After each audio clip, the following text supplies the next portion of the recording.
Welcome to another episode of the Prep Coach podcast. MG, you're back. You're not on the computer screen. It worked last week, but It was good. It's better to have you here. Man, I wanted to be here, but it was the right move. How you feeling? Yeah, I feel perfect now. I still sound like not 100%, but I haven't had symptoms for more than a week now, and I just can't get my voice recovered. And Scotty's right. I haven't had the chance to stop talking. Yeah. Because even when I'm coaching, it's really hard for me to not coach Of course. with a loud voice. Mm-hmm. So it's hard for me to hold back. Plus, checking videos. There's a lot of talking. But also, is your immune system down because you're 12 weeks out now? Man, you let the cat out of the bag. In that comment, you let the cat out of the bag. I made sure that I did that comment because I knew I was going to start something.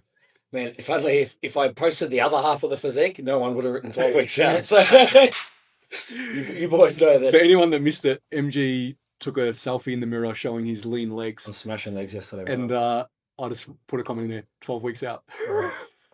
I knew as soon as I was like, I'm going to get heaps of messages. We got a question on the body as well. Is MG really 12 weeks out? No, I've just been, you know what, I'm just enjoying fucking being strong and having energy, and been doing a heap of, I wouldn't call it prehab, but like just been investigating like ways to just get more mobile, and I've been doing so many isometric holds I can't even explain, just for my whole body, man, just trialing things, and I've just been enjoying it, and my body's thanking me for it. So awesome. No part of me is ready to release that strength, that energy, and with a 2-year-old and a 7-week-old, I fucking need it all.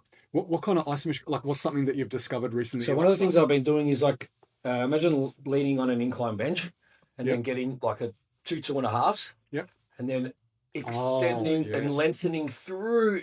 And then holding in that position with your scapula retracted, and then slowly going around the world.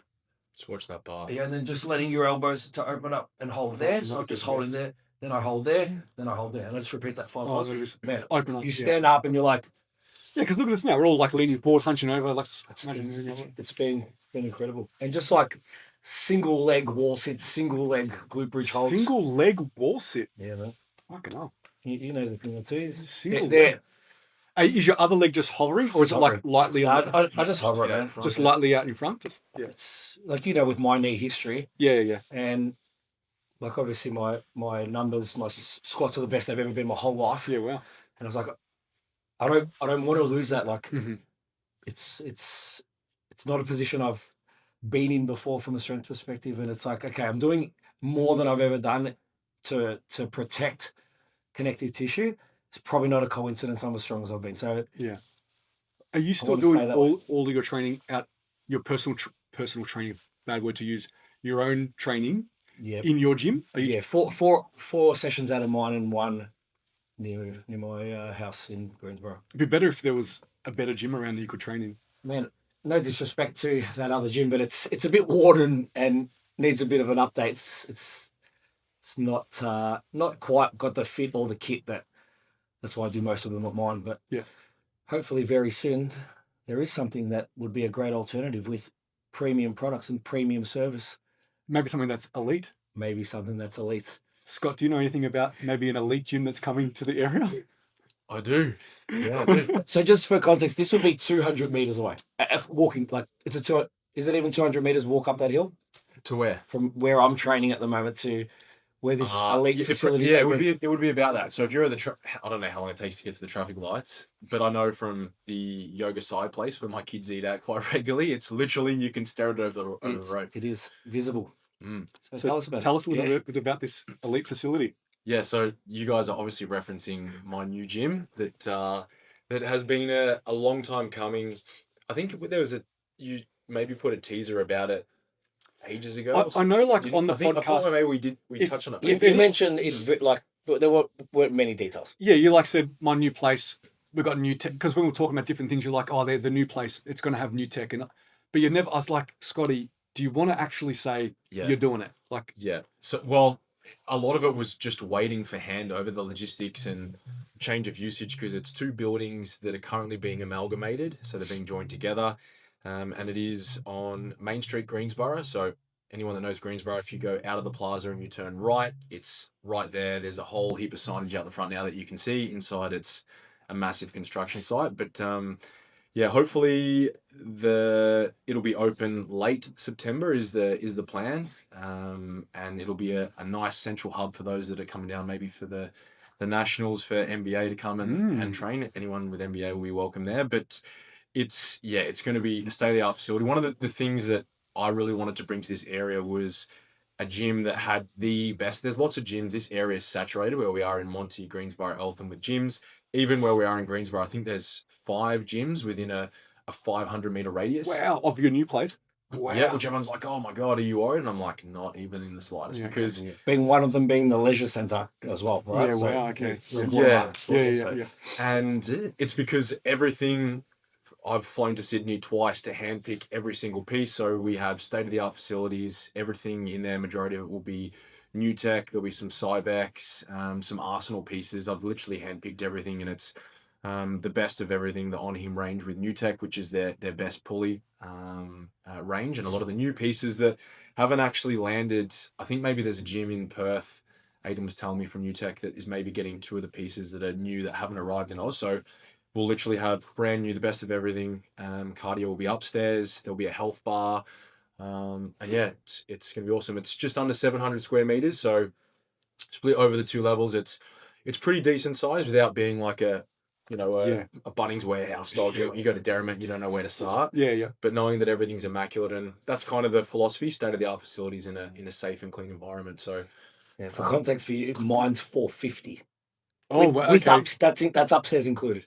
Oh wow, So that's gonna be, it's okay. big. Wow, it's big. It's big. yeah, so it's really long. It's kind of hard to envision how it will look, purely because when you walk in at the moment, well, it's not anymore, but it was like a bank. It still was the old bank in Melbourne. Yep. And a beauty salon, but I think it's 24 meters in length, so Okay, it's pretty lengthy in distance. long, And spans out quite wide, and then the upstairs area where the functional cardio stuff will be is a really decent size up there as well. But even just the aesthetics, the way that I've designed everything, very cool. as most of you know, I'm pretty meticulous. Yeah, with attention to detail. Yeah, of course. So it's going to be awesome. So the equipment, depending on what it is, are you mostly doing plate loaded stuff, pin loaded stuff, or a combination of whatever? Did you if you had a machine, did you pick the plate loaded version or the pin loaded version for most things? A combination of both. So for example, for let's say squat pieces and even leg presses, I've gone with different. There's a pin loaded. There's a couple of different types of plate loaded in. With a hack squat, I've got there's a pendulum, there's a traditional hack, there's a linear hack, there's a V squat. So we've just got lots of different. There's a squat calf raise that New Tech have, which is a phenomenal piece. And I also tried to think about pieces that would offer versatility. Same with our glute pieces. There's some glute builder stuff that will be in there, and booty builder as well for some of those specialty. Yep. Yeah, everything was very, very niche. Even the racks that we're putting in, making sure that, and with Smith machines, so gyms that usually only have the one, all of our racks and all of our Smith machines are all in the same area. Okay. Legs are on one side and uppers are on the other. Even some of the plate loaded New Tech pieces for their bench presses, rather than having you go to a gym, you've got the traditional Olympic barbell bench press set up. Yep. We've got the plate loaded versions of those, and even little things like so good. The new ones, or the new range of those, they actually converge. So when you train on those, and a flat one plus an incline one, it's like, imagine I've seen the individual arms, but it presses in a converge. Yes. Oh, one of my clients, so good. The new powerhouse in Keilor East has she showed me the shoulder one, which converges at the top. Yeah. So they're all designed with that. But even the new On Him range that's just come out, there's a mechanism on it where if you want to do a drop set, there's 4 different pins by I don't know how, I'm not an engineer, I don't know how it works, but by adjusting his brain. Each pin is basically a 5% drop in load. I'm like, doesn't make any sense. Okay. Try it on the press, you've got 100 kilos on 100% of the load. Then you drop it into pin 4, and it's like doing a drop set at 80. And then you're running like, Jesus, it does feel a little bit lighter. So even just things, I want to do a drop set rather than taking the weight off, you literally just adjust. So this is a plate loaded machine that you drop set, or a pin loaded machine? No, this was pin loaded. Pin loaded, and then where's the little button? Is it close to you? It just pops out. It's on a handle. Oh my God! So you don't have to get off the machine. You just you literally don't have to get out of the machine. Oh no way! I went on their website yesterday just to have a look at Even awesome. some of the high row and some of the different vertical pulling pieces where you can adjust. It's not a fixed handle, but you can adjust not only the handle position, but you can also adjust how wide you want to have it. wowzers. So you can actually adapt. Yeah, your line and crazy. pull. And when I was up there about 2 months ago, we actually did about 4 hours of filming of me going through all the pieces, as well Oh as wow. the new tech guys chiming in on what it does, the differences, so that we can start to promote that. But it's very, very exciting. It's Yeah. like I said, it's been a long time coming. This project started at the end of 2024, started 2025, and it's taken till now. So What's the color code of the equipment? we're just going black. Or We'll let black, it yeah. out.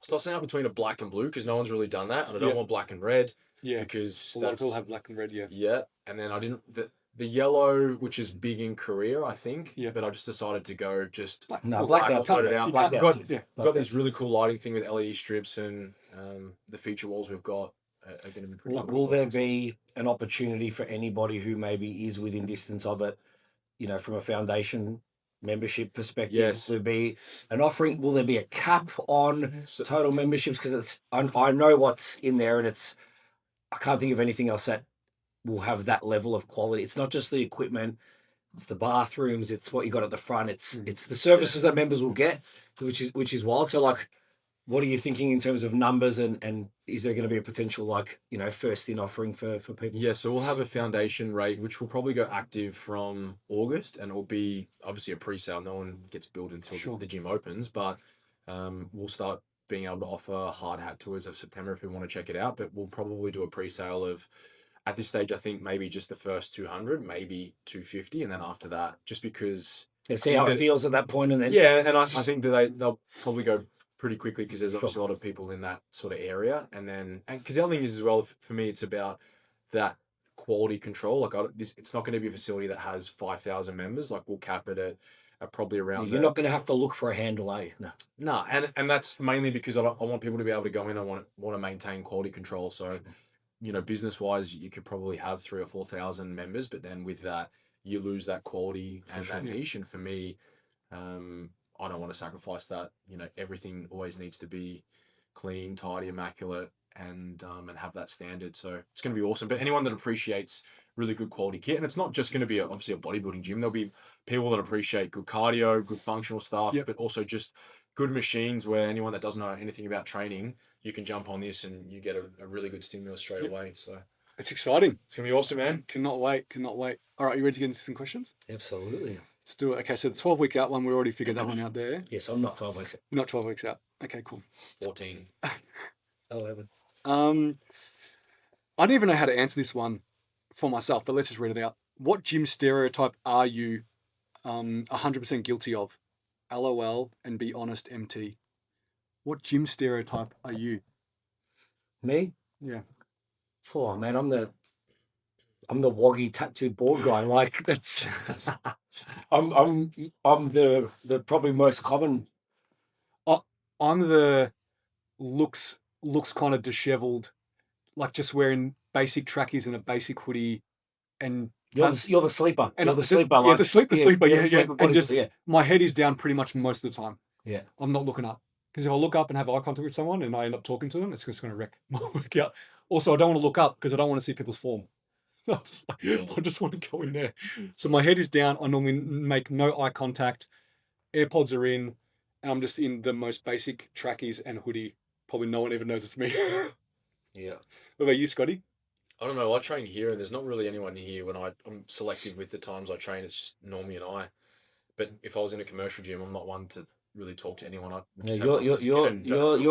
Your intensity, your pacing, your usually your heightened arousing levels for the whole 2 hours. Like, I think he's the intimidating person. He's like but because of how you lift. Like, we're like, what's that? He's in that state, but that's But I would never be someone if someone like I'm the sort of guy. If I'm in a gym and there's a girl that's trying to put a tattoo on who I can see has never trained. I'm not pachoning around. Can I give you a hand? No dramas. Yeah.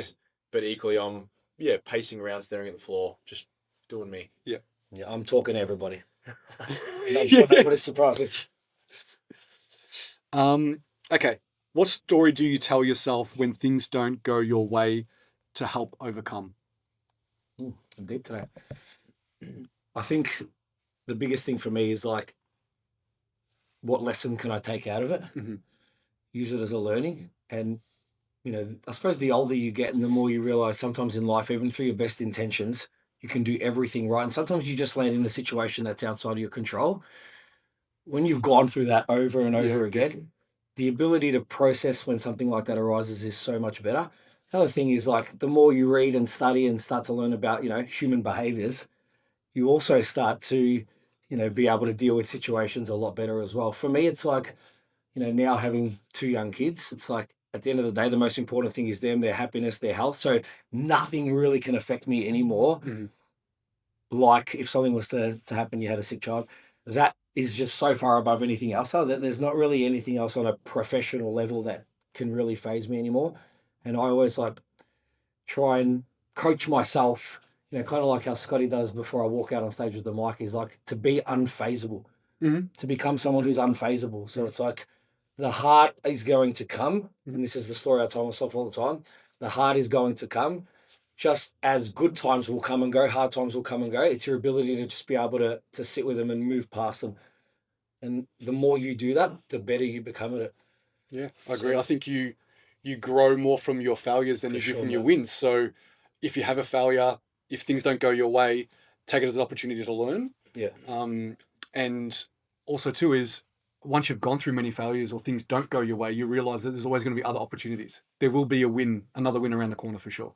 Yeah.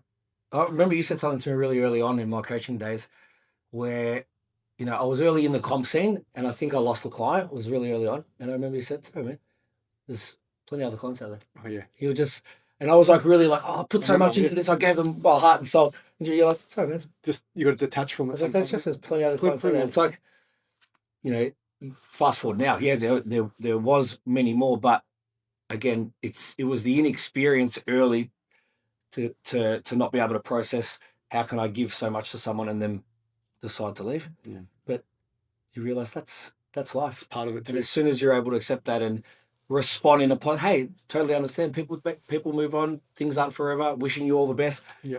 So much easier to do everything with a positive attitude than a negative one. Yeah, when you become a coach, you need to take on board the fact that things won't go your way and there will be losses, but also there'll be wins as well. So if you decide to be a coach, you've got to take everything that it involves, not only just the good stuff.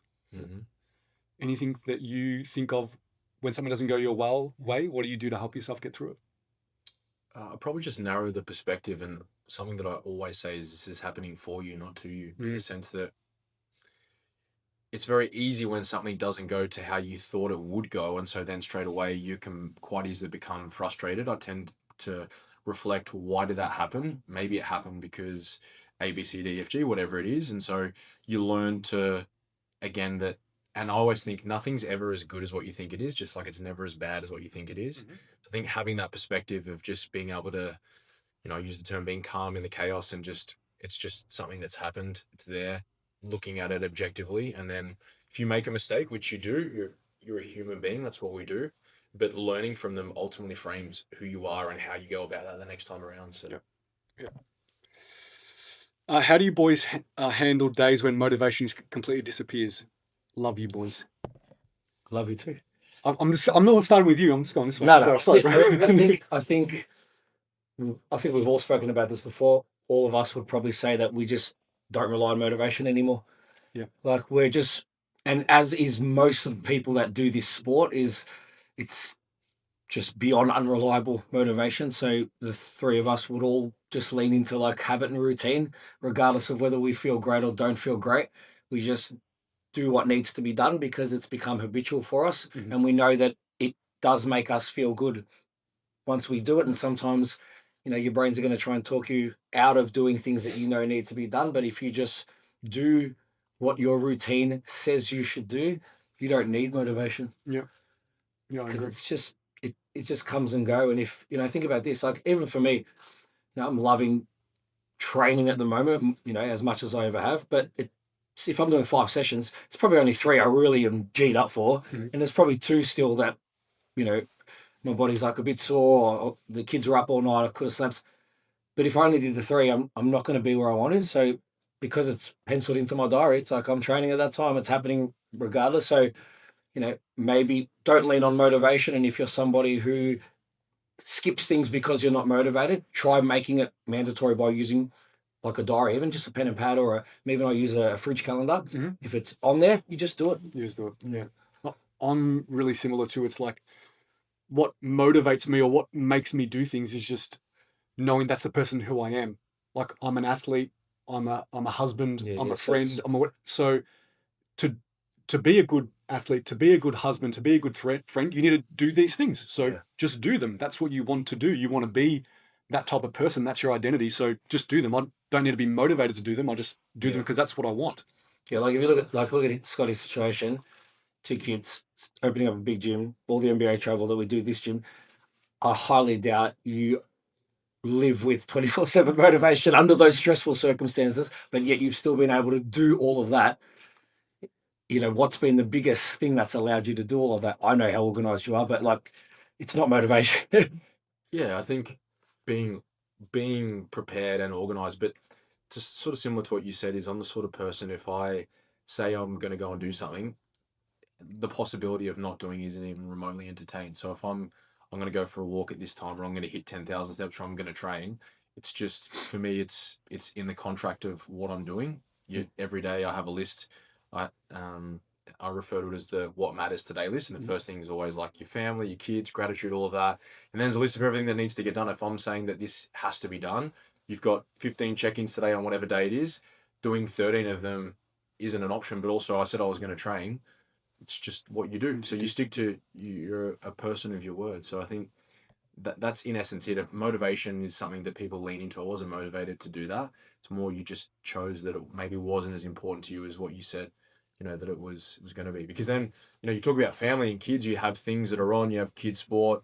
My kids have activities first thing on a Saturday. I don't love waking up at 4:30 to come and train, but if I don't, then it means that I'm probably not going to get a chance to train without sacrificing what's really important, and that's spending time with them. So you do it. It's part and parcel of it. I think when you have kids, it's also easier because sometimes if you're in a tough bind, you're thinking, if my son, knowing, not that wouldn't matter what my daughter thinks, but if my son was 16 or 18 and he's faced with a hard choice, would he sit here and think, oh, my dad didn't do that? I would want him to think my dad does what he says he's going to do, and so I'm a man that's going to do what I say I'm going to do. Love it. It's almost like for you what you said. It's good. Like, think about it as like that's your avatar, right? Yeah, that's who I am. Yeah. And whatever you need to do to stay at that, you'll just do it. Yeah, correct. 100%. So it's almost like make yourself into like the person that you want to be and just do whatever that person would do. Yeah.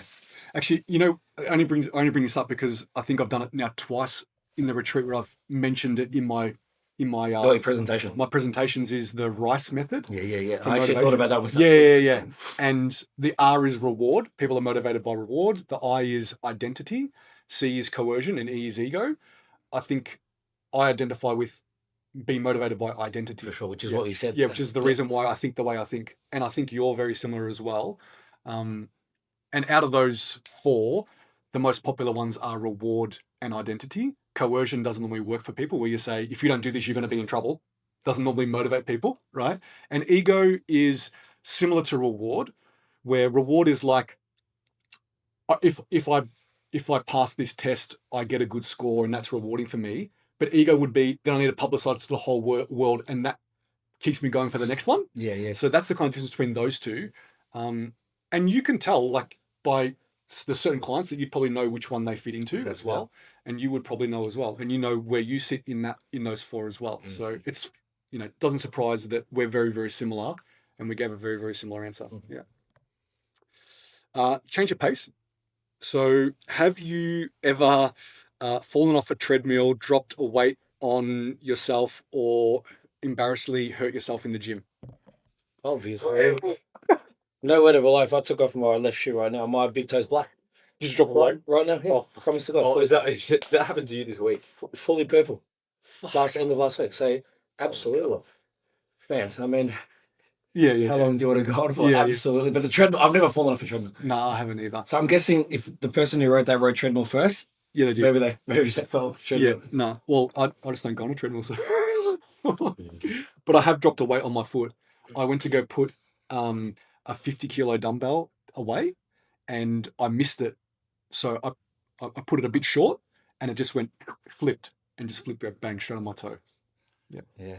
Do you remember? This is a long time ago, but this is, I think, I'm not sure if we were prepping at this point or if I was just, you'll definitely coach me. But you remember, it was the day before I was going to Bali, and I got a 25 kilo plate from the leg press, and it slipped out of my hand, and it landed right on my big toe and just completely crushed my big toe. Yes. The day before Bali. Yes. Yeah. Yeah. Anything, Scotty? Yes. Anything embarrassing? No, I've had a client drop a 25 kilo plate off a bar, knock it off, and it broke my 2 toes. It broke your toes? Yeah. Actually broke them? Yeah. And there's nothing you can do about it.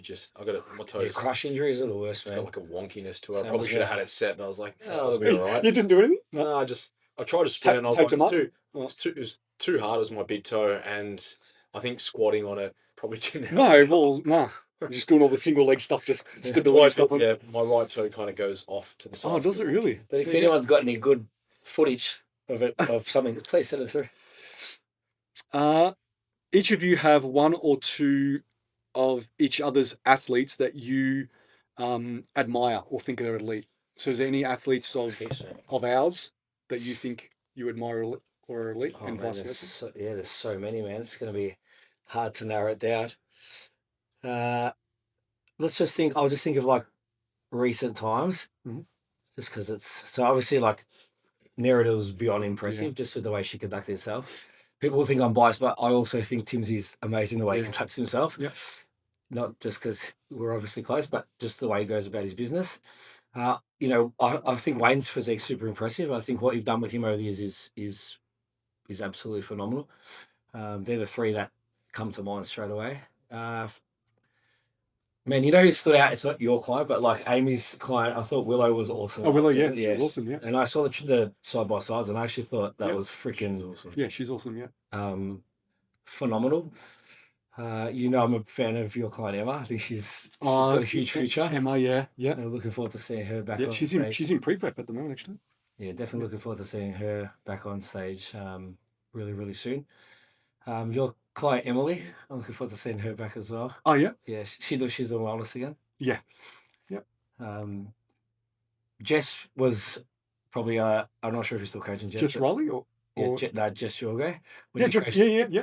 Yeah, she's probably the one for me that, like, when I think about that bikini, like, what would be that poster? I think I've said before, she's high up on that. She's great, yeah. On that list, like, just a big standout. But man, that list could go on for another. I think for me, for your clients, Chloe, she's a weapon.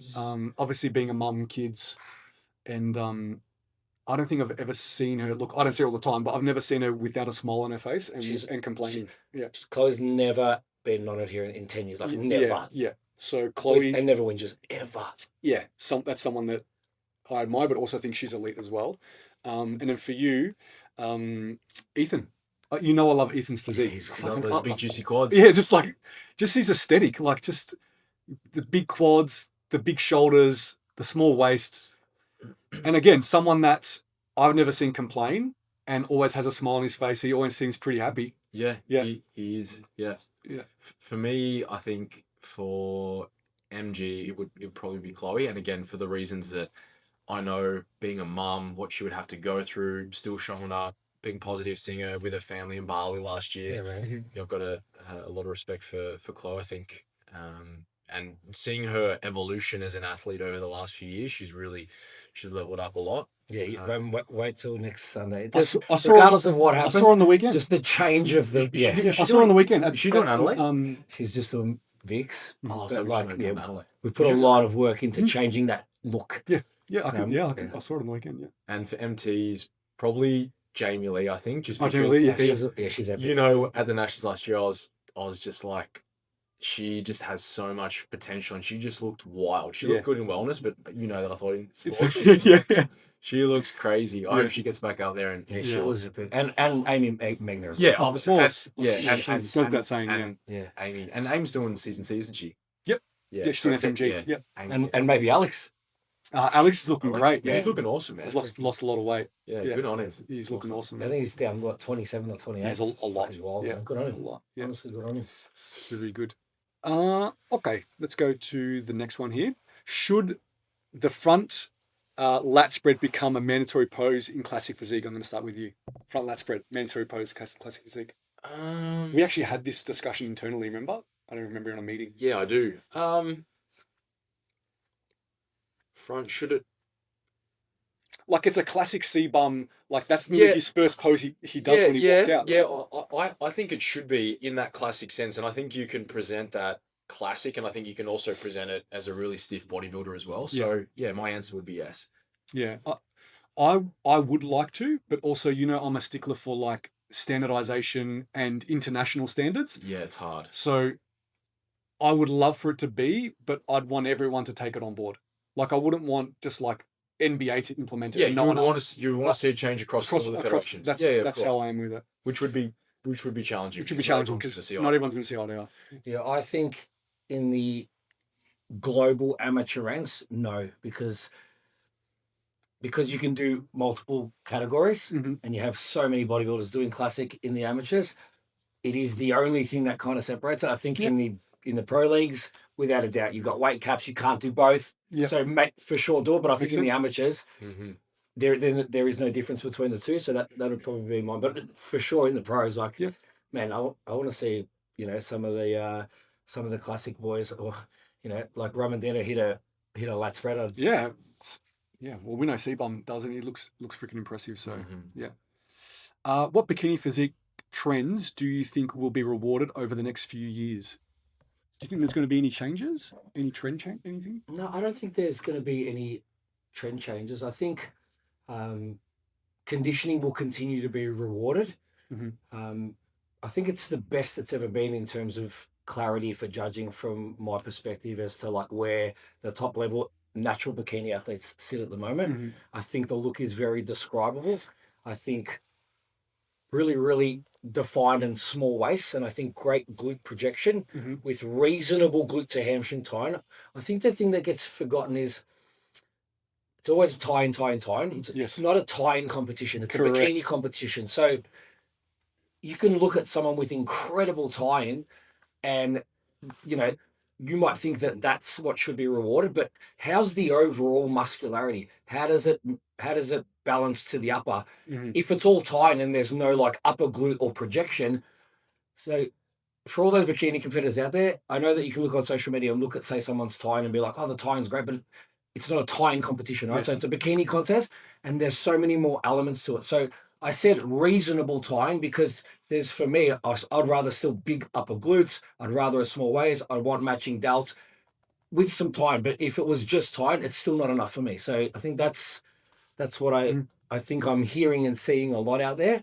And yes, there still needs to be the right shape, but the right shape that's not in condition still doesn't make the cut for me. So it's needs to be the full package. It's so interesting that you said that because I think the same thing, but also I went to the IFB workshop on the weekend at Donna's, and the head judge said something very, very similar. Nobody's told us. Not so, not in those words, and didn't go through that full explanation, but basically said, when you pose, don't lean over so much in your back pose because you want to show your tie-ins, because then you're going to lose your upper glute, and it's not a tie-in competition. He pretty much said that. So I was like, when he said that, I was like, yes, thank you for saying that. Yeah. So one of the girls that I coach, who, is a little bit more muscled, said, that competitor, has got way better times. I was like, you might have 3 or 4 kilos of tissue on her, and your glutes look so much bigger. You don't need the tie-ins to look that way for your physique to look balanced because you've got big shoulders. So I think, it is individualized, but the criteria is really, really clear. And I think somehow it's gone from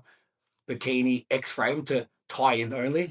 Yeah, I feel that too. Like, I think that it seems that from the judging I've seen recently that it's going back to we're looking for completeness, we're looking for balance, right? Whereas I think for a little bit of time, maybe it was like a bit of a glute competition, like tie-ins, biggest projection in the front pose, that kind of stuff. So anyways, so hopefully the trend goes to completeness. Yeah. Anything you want to add there, Scotty? No, we're good for that. All right. Let's do one more. What's the most bodybuilding thing you've done this week? Ooh. Could be anything. I mean, I had cream of rice 4 times yesterday. 4 times. Is that okay? Yeah, that's okay. Yeah, as long as you got some fruit in there, sure. Yeah, and also I had so much veggies too. But yeah, You have veggies in your cream of No, rice. no, no. Like, Yeah. like I had, Hey, each to their own, you know? no veggies in my crop. I had heaps of veggies yet across Yeah, the thing that's yesterday. fine. But yeah, I'm really just going back to convenience, and you just can't beat cream of rice, can you? Normally has like 3 of those a day. Yeah, cool. Cream of That's rice good. is- Yeah, you just. Yeah, that's normally I'll have 2, but yesterday I had 4. Just time. I think I told you I tried it once and I was like, this is not for me. Did you make? Did you? No, you made it. Did I? I Yeah, made it for- 'cause- I made it for you in LA. And you Yeah, didn't like yeah. it? And I was like, not for me. Not that I didn't like it. I was like, it actually doesn't sit well with me from a digestion perspective, Oh, wow. which you'd think would be the opposite, right? Mm. I was like, Because it's just so basic. Like, yeah. Anyways, that's just what bodybuilding thing have I done? Geez, like all the things. Weighed myself, slept well, prepped my food, ate my food, trained. Like what? What did you Took what, my did, what did you say your stereotype was? You went in the gym looking like Disheveled. Disheveled. That's what my mum would call it. You just look disheveled. What are you doing? that is exactly what your mum would Yeah, say. it's exactly what she would say. What's the most bodybuilding thing you've done this week, Scotty? Probably just the same. That's all of The same meal 1, 2, 3, 4, and 5. Had 5 monsters. That's probably what he's done has monsters become a bodybuilding drink. Do you know I only have guess I only have so. I only have 2 of those on a Wednesday just because I have one earlier in the morning. Yep. And then I have one when we do the potty. Otherwise, I only have one. Yeah. Hey, don't even get defensive, man. It's fine. You're allowed to have any monsters. No, but mainly from the perspective that I tend to drink a little bit more coffee in winter just because it's Yeah, the warmer. temperature. Yeah. Warmer, yeah. And on my Okay, throat, my yeah. voice when I'm doing check-ins, I feel like it just soothes me a little bit. Maybe a little bit. If you want a coffee travel mug, this one here, Smash is the brand. Okay. Honestly, it's the like from a no leak perspective, the way it locks everything. You can clean it, you can undo it. It's awesome. Are they a new sponsor or is They're a new sponsor. Oh, Dishwasher safe. give them a plug. And Everything. have you investigated Stainless all steel. options? You know me. You have. I would have went through everything. You've definitely covered your duties. Comes in different sizes. Definitely covered your duties. Anyways, we'll leave it there. All right, thanks guys. Thanks for all your questions, and we'll see you in the next one.